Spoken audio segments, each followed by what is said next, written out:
Mommy, you know that she'll come later tonight. And you know that she's been working a lot lately. Remember? Mi aveva promesso che mi avrebbe raccontato la favola della buonanotte. Yes, you're right. But right now, you need to go to sleep because tomorrow morning you need to go to school and you need to get up early. So, go to sleep. Per favore, Luca, solo una piccola storiella. Sai che non riesco a dormire senza.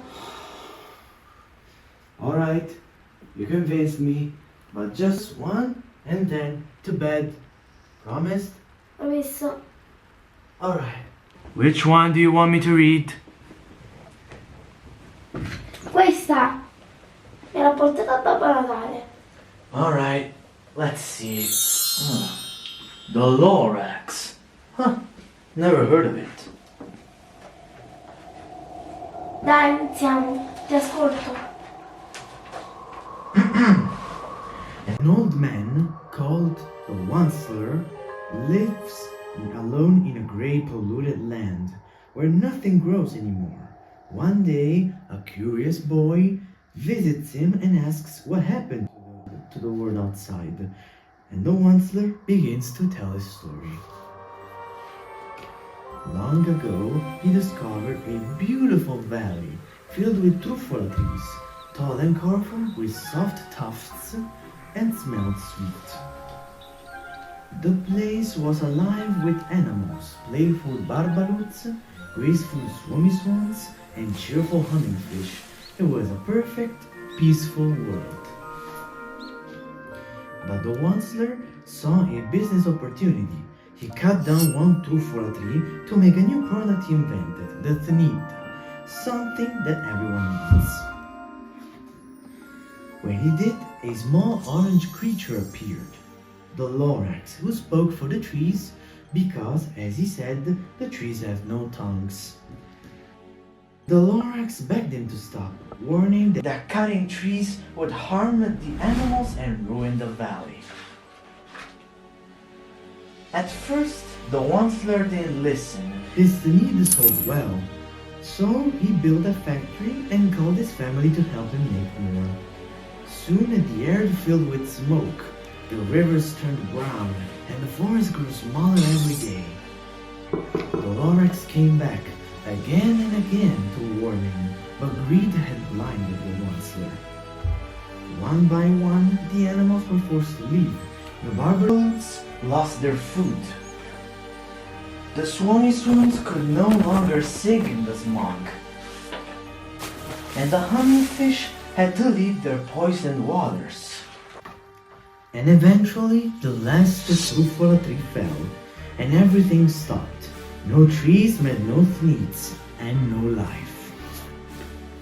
The Lorax looked around sadly, lifted himself up by the seat of his pants, and floated away into the sky, leaving behind only a pile of stones, engraved with one word, unless. Years later, when the boy comes to hear the story, the Onceler finally understands what that word means. Unless someone like you cares a whole awful lot, nothing is going to get better. It's not.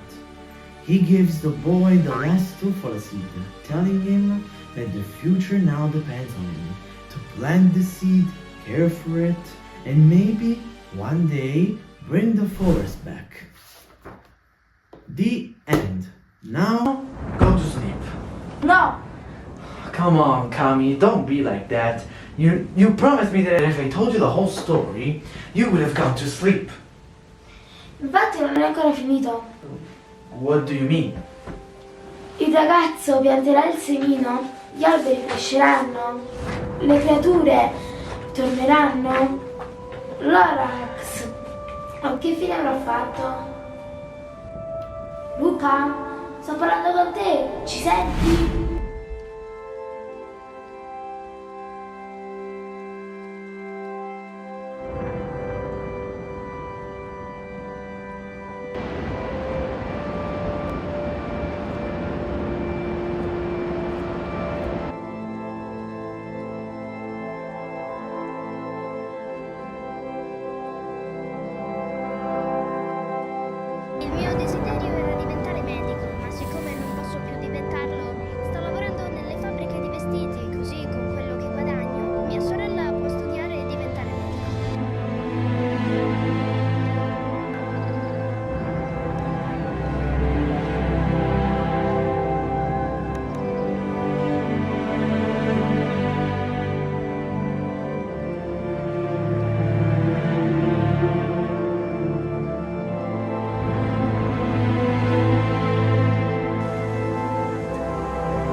Luca, ci sei?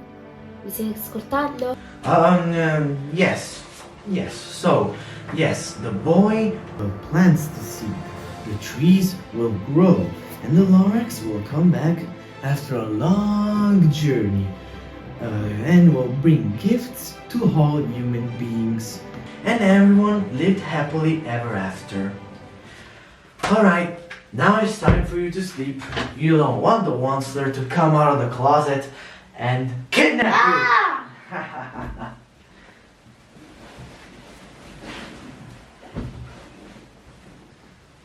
Good night, little bro.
Tall and colorful with soft tufts that smell.